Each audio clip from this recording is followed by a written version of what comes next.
Everyone, my name is Nidhi Bhatnagar and I welcome you all in this channel. तो आज की video में क्या सीखेंगे, देखो बेसिकली आज हम करने वाले हैं क्लास 5 का हिंदी का चैप्टर नंबर 14 हवा की दुनिया। तो चलो विदाउट डिले अपनी वीडियो को शुरू करते हैं।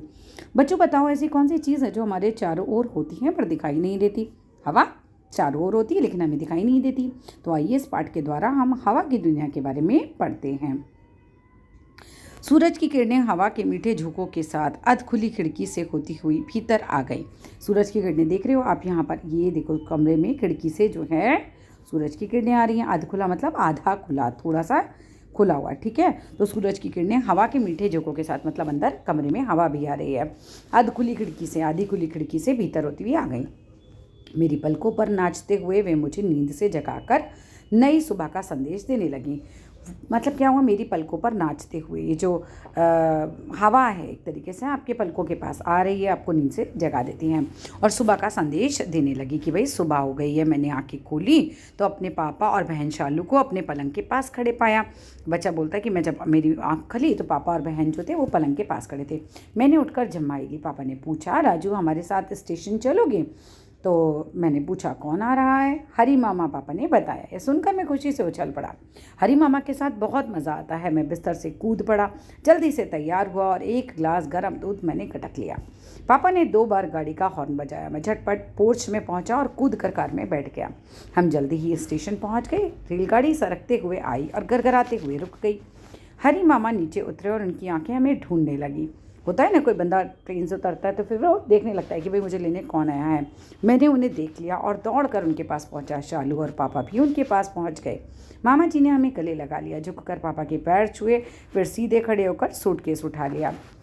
घर वापस आते समय शालू और मैंने उन्हें याद दिलाया कि जब वे पिछली बार यहाँ आए थे तो हमने कितने मज़े किए थे। ऐसे कहते हैं ना, मामा जी हमने ये किया था, मामा जी हमने वो किया था। वैसे ही आपको याद है, आपने हमारा परिचय परछाइयों की दुनिया से कराया था, मतलब हमें परछाइयों शेडोज़ के बारे में बताया था। हमारे यह कहने पर मामा जी ने मुस्कुराते हुए कहा, इस बार मैं तुम्हें हवा की अनोखी दुनिया में ले चलूँगा। दोपहर के भोजन के बाद हम वहाँ जाएंगे। हमारी बेचैनी बढ़ती गई। समय बहुत धीरे धीरे सरक रहा था। लगा जैसे बरसों बाद हम खाने की मेज़ पर इकट्ठे हुए हों। मम्मी ने बहुत बढ़िया भोजन तैयार किया था। इन सब में बादाम की खीर सबसे स्वादिष्ट थी, यानी सबसे मज़ेदार थी। हमने मेज़ साफ़ करने में मम्मी की मदद की। शालू ने मामा जी से पूछा, हम हवा की अनोखी दुनिया में कब चलेंगे? बस अभी चलते। मामा जी पढ़ाई वाले कमरे की तरफ चलने लगे। क्या तुम जानती हो, हमारे चारों तरफ हवा है, यहाँ वहाँ हर जगह, यानी कि चारों ओर।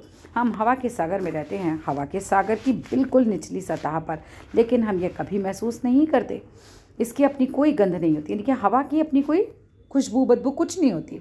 सही कहा आपने। एक दिन मैं एक बाग से गुजर रहा था, मतलब एक बाग की तरफ से जा रहा था, तो मैं चमेली की भीनी भीनी मुझे खुशबू आई और जब कूड़े के ढेर के पास से मैं गुजरा तो मुझे बहुत ही गंदी वहाँ से बदबू आई। हाँ, हवा की अपनी कोई गंध नहीं होती, लेकिन इस पर कोई भी गंध बाहर से आकर शामिल हो सकती है। बाहर कचरा पड़ा है तो कचरे की गंध आएगी आपको, और अगर आप कोई चीज़ सुगंधित से जला दोगे तो उसमें सुगंध आ जाएगी।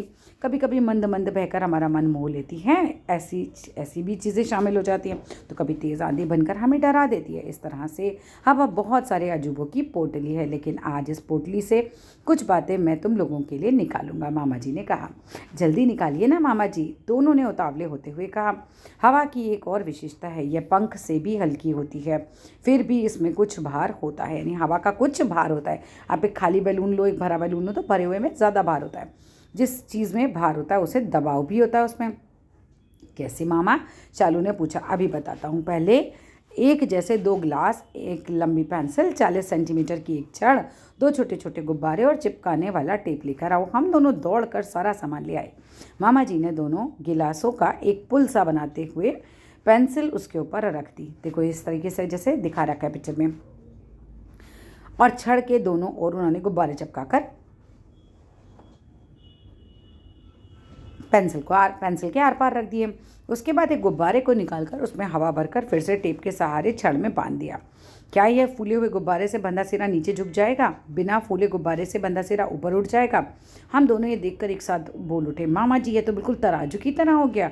तराजू के दोनों पल्लड़ों में भी कुछ ना रखो तो बराबर रहते हैं, और उसके एक पल्लड़े में जैसे ही वजन रख दो तो वह नीचे हो जाता है। मामा जी ने कहा, हाँ बिल्कुल, हवा का भार होता है, यानी कि एयर में वेट होता है। यह तो हम मान गए, लेकिन इतना कितना होता है ये निर्धारित है? क्या ये निर्धारित है? मैंने पूछा। मामा जी ने कहा हाँ, यह करीब 112 किलोग्राम प्रति 100 वर्ग सेंटीमीटर होता है। प्रश्न इंपॉर्टेंट है, इसे याद कर लेना यहाँ से। अब मैं तुम्हें हवा के बारे में कुछ और बताता हूँ। हवा हम पर चारों ओर से दबाव डालती है और वह बहुत शक्तिशाली होती है। सच मामा जी, हवा बहुत ताकतवर होती है? शालू ने पूछा। अभी दिखाता हूँ कि कितनी शक्तिशाली होती है, मामा जी ने कहा। मामा जी ने एक गिलास उठाया, जिसके किनारे चिकने थे। उन्होंने गिलास में पानी भरा और किनारे को गीला कर दिया। फिर एक गत्ते को गिलास के ऊपर रख दिया, हथेली से पकड़कर गिलास को उल्टा कर दिया। थोड़ी देर बाद हाथ ही हटा लिया। यह कहा कि गत्ता गिलास से चिपक रहा और पानी गिलास में भर रहा, एक भी बूंद नीचे नहीं गिरी। हम दोनों आंखें फाड़कर देखते रहे, हमें यह सब जादू लग रहा था। दोनों एक साथ बोले, मामा जी, यह तो जादू का खेल था। जादू का खेल है? मामा जी ने गिलास सीधा करते हुए बोले, कोई जादू नहीं है। हवा ने गत्ते को नीचे की तरफ से दबाव डाला है। हवा का दबाव गिलास में भरे पानी के वजन से अधिक था, जिसके कारण गत्ते ने पानी को रोक रखा था। कुछ सोचते हुए शालू ने कहा, मामा जी, हवा का भार होता है, यह दबाव डालती है, तो यह तो हम जान गए, लेकिन क्या हम हवा को देख नहीं सकते? मामा जी ने कहा, प्रत्यक्ष तो नहीं दिखा सकता हूँ, लेकिन उसकी मौजूदगी का अवलोकन अवश्य करा सकता हूँ, कि मतलब हवा को फील ज़रूर करा सकता हूँ। तो कराइए ना, मैंने कहा। मामा जी ने छोटे मुंह की एक खाली बोतल ली और उससे पानी में भरकर बाल्टी में डुबो दिया। वे नहीं डूबी। मतलब आप खाली साइड से उल्टा डुबोगे ना, वो डूबेगी नहीं, क्योंकि बोतल के अंदर हवा है।